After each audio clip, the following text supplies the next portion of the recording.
अऊज़ु बिल्लाहि मिनश्शैतानिर्रजीम बिस्मिल्लाहिर्रहमानिर्रहीम।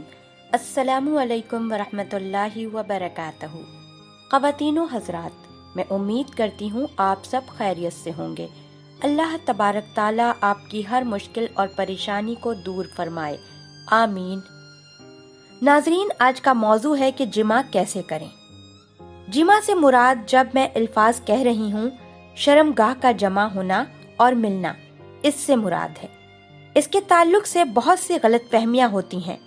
इंशाअल्लाह ताला आज इस पूरे मौजू को कवर करने की कोशिश करूंगी। अब इंसान अपनी बीवी से कैसे जिमा कर सकता है? आइए अल्लाह रब्बुल इज़्ज़त का जवाब उसकी किताब में जो उसने दिया उससे शुरू करते हैं। अल्लाह रब्बुल इज़्ज़त फरमाता है, सूरह बकरा सूरा नंबर 2 आयत नंबर 223, तुम्हारी औरतें तुम्हारे लिए खेतियां हैं और तुम जिस तरह से चाहो अपनी खेतियों में आओ। जिस तरह से एक किसान अपने खेत में बीज डालता है ताकि उससे फसलें निकलें, तो तुम्हारी बीवियां तुम्हारी औलादों के पैदा होने की वजह हैं। अब इसके ताल्लुक से क्या वाक़या आता है, इसके शान नज़ूल मैं रख देती हूँ। तो वो पहली बात बिल्कुल इंशाअल्लाह अज़ीज़ जो आयत है वो वाज़े हो जाएगी, क्लियर हो जाएगी। सही बुखारी की रिवायत है, जाबिर रज़ी अल्लाह ताला अन्हो फरमाते हैं, यहूदी जो हैं वो ये बात कहा करते थे कि आदमी अगर अपनी बीवी से शर्मगाह में अगले हिस्से में जहाँ से औलाद पैदा होती है वहाँ अगर हम बिस्तरी पीछे से खड़ा रहकर करे तो उससे औलाद भेंगी पैदा होती है। मतलब आंखें उसकी स्क्वेंट होती हैं, मतलब दोनों आंखें ढलती हुई होती हैं, आम जबान में जिसे भेंगा भी कहते हैं। तो वैसा पैदा होता है। जब ये बात सहाबा तक पहुंची तो सहाबा ने रसूल पाक सल्लल्लाहु अलैहि वसल्लम से सवाल किया, अल्लाह के रसूल, यहूदी कहते हैं कि ऐसा करने से बच्चा भेंगा पैदा होता है, स्क्विंट होती हैं उसकी आंखें, ढलती हुई होती हैं, खराब होती हैं। तो आप सल्लल्लाहु अलैहि वसल्लम ने उसके जवाब में अल्लाह रब्बुल इज़्ज़त ने ये आयत नाजिल की। जब ये आयत नाजिल हुई तो आप सल्लल्लाहु अलैहि वसल्लम ने फरमाया और कहा, आगे से या पीछे से, मगर मुकामे पैदाइश में, मतलब जहाँ से औलाद पैदा होती है वहीं इंसान कर सकता है। इसके अलावा करना हराम है। इंशाअल्लाह उसकी तफसील भी आगे बताऊंगी कि क्या हराम है इसमें। तो चाहे आगे से हो या पीछे से हो, लेकिन मुकामे पैदाइश में हो। तो आइए चलते हैं दूसरी रिवायत की जानिब।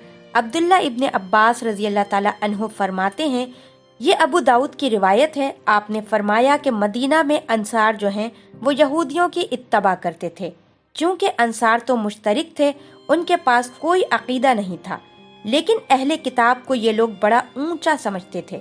क्योंकि वो किताब के हामिल लोग थे तो हर चीज़ वो यहूदियों को फॉलो करते थे।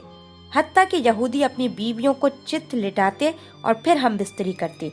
उससे क्या होता, ये सतर के लिए भी अच्छा है और तहारत के लिए भी अच्छा होता है, और सतर पोशी के लिए भी, ख्वाह मख्वाह ज्यादा सतर खुलता नहीं है। तो यहूदी सिर्फ इस पोजीशन के तरीके को हलाल करार देते थे। क्योंकि अंसार आप सल्लल्लाहु अलैहि वसल्लम के आने से पहले, इस्लाम से पहले उनको देखते थे, उनको फॉलो करते थे। इस मामले में भी यहूदियों को फॉलो करते थे कि यहूदी बोल रहे हैं तो सही कह रहे हैं, क्योंकि अहले किताब हैं, उनके पास दीन धर्म था जो अल्लाह की तरफ से आया, तो लिहाजा उनको फॉलो करना चाहिए। तो इस मामले में उनको भी इत्तबा करते थे। लेकिन महाजिर जो थे, मक्के वाले लोग, वो मुख्तलिफ किस्म से अपनी बीवियों से हम बिस्तरी करते थे, आगे से, पीछे से, लिटाकर, हाथों पर उनको खड़ा करके, मुख्तलिफ चीजों से, और हम बिस्तरी की लज्जतें उठाया करते थे।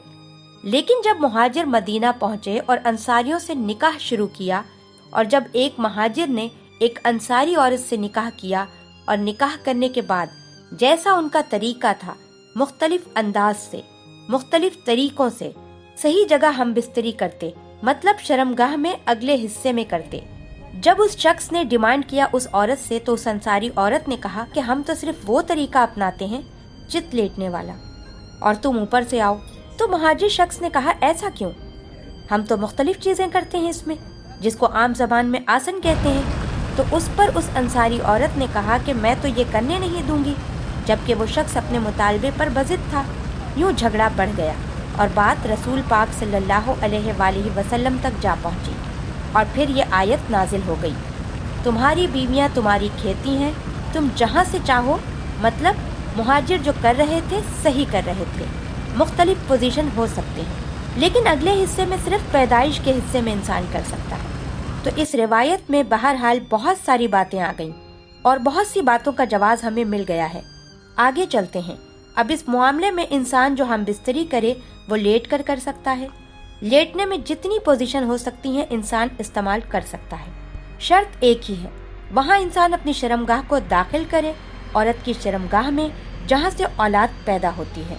दूसरा, बैठ कर सकता है। जितनी पोजीशन हो सकती हैं उसके लिए शरीयत ने कोई मुमानियत का इजहार नहीं किया, लेकिन सबसे बेहतरीन पोजीशन औलाद की पैदाइश में साजगार होने में वही है जो औरत को लेटा कर करे, इसलिए कि इसमें मर्द की शर्मगाह ऊपर से होती है और औलाद की पैदाइश के चांसेस ज्यादा होते हैं इस मामले में।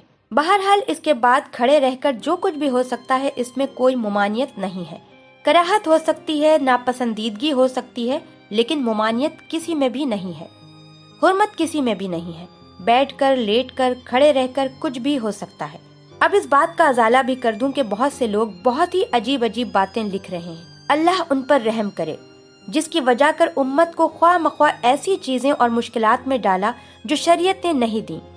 खड़े होकर करे तो औलाद लंगड़ी पैदा होती है, बैठकर करे तो औलाद फलां पैदा होती है। आज भी लोग ऐसे हैं, जबकि शरीयत क्लियरिफिकेशन दे रही है, कुरानी आयतें नाजिल हो रही हैं, इसके बाद भी हमारी अकल। अब अकलों का क्या भाई, इल्म की कमी है इन सब की वजह, ला इल्मी जो नुकसान पहुंचाती है। इतना कोई चीज, कोई हथियार, कोई दुश्मन आपको नुकसान नहीं पहुंचाएगा, आपकी ला इल्मी इस्लाम के ताल्लुक से आपको नुकसान पहुंचाती है।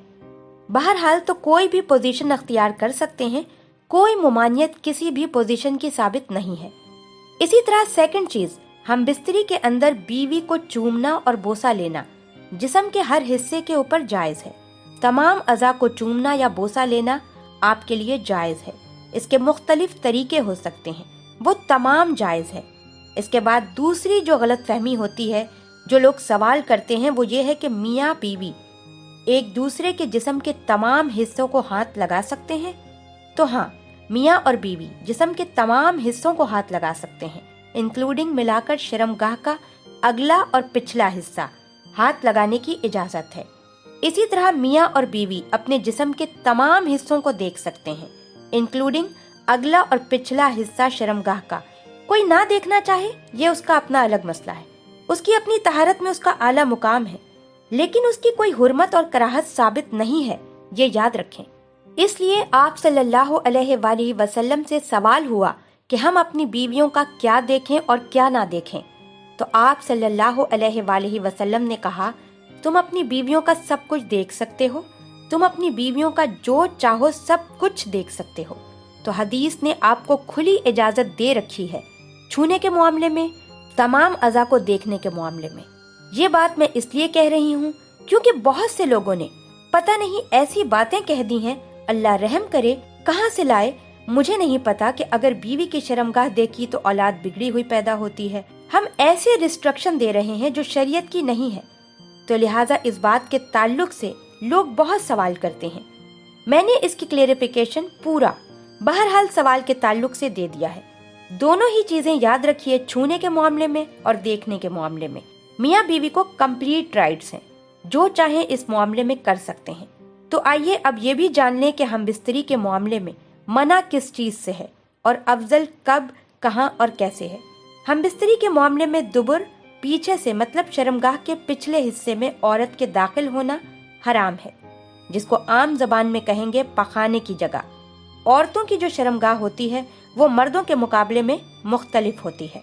इस मामले में मर्द की शर्मगाह का एक ही हिस्से से पेशाब भी निकलता है और मनी भी निकलता है, लेकिन औरतों का अलग मामला है। औरतों की पेशाब की जगह अलग होती है और जहाँ से औलाद पैदा होती है वो अलग होती है, और पखाने की जगह अलग होती है।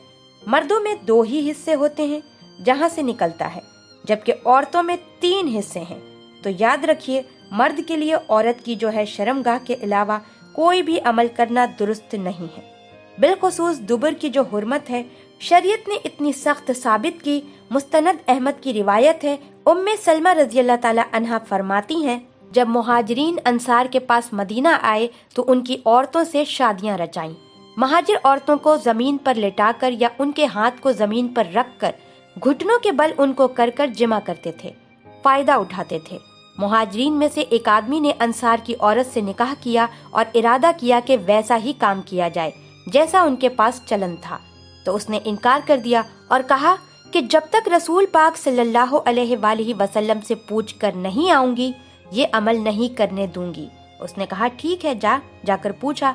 वो औरत आप सल्लल्लाहु अलैहि वसल्लम के पास पहुंची और जब खिदमत में पहुंची तो बड़ी शर्माई कि कैसे पूछूं।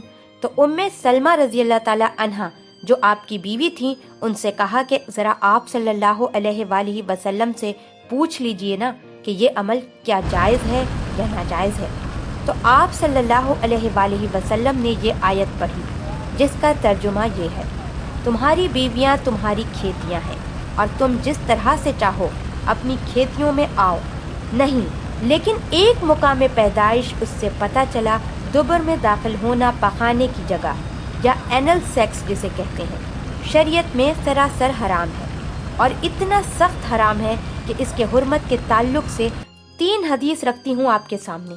पहली हदीस ये है, अल्लाह पाक ऐसे आदमी की तरफ नहीं देखेगा जो अपनी बीवियों से दुबर में जिमा करता था। अल्लाह का नहीं देखना मतलब अल्लाह का रहम नहीं करना।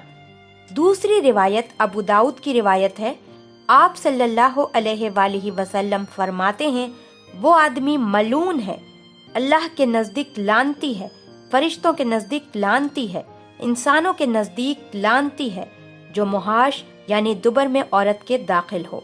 तीसरी रिवायत बहुत सख्त है, आप सल्लल्लाहु अलैहि वसल्लम फरमाते हैं जिस आदमी ने हाइजा औरत से हमबिस्तरी की, जिस आदमी ने अपनी औरत से दुबर में दाखिल किया और जिस आदमी या औरत किसी नजूमी के पास गया और उसकी बात की तस्दीक की कि हाँ ये तो सही कह रहा है, उसने इस चीज से इनकार किया जो मोहम्मद सल्लल्लाहु अलैहि वसल्लम पर नाजिल हुई है, मतलब वो शरीयत का मुनकिर है, वो काफिर है।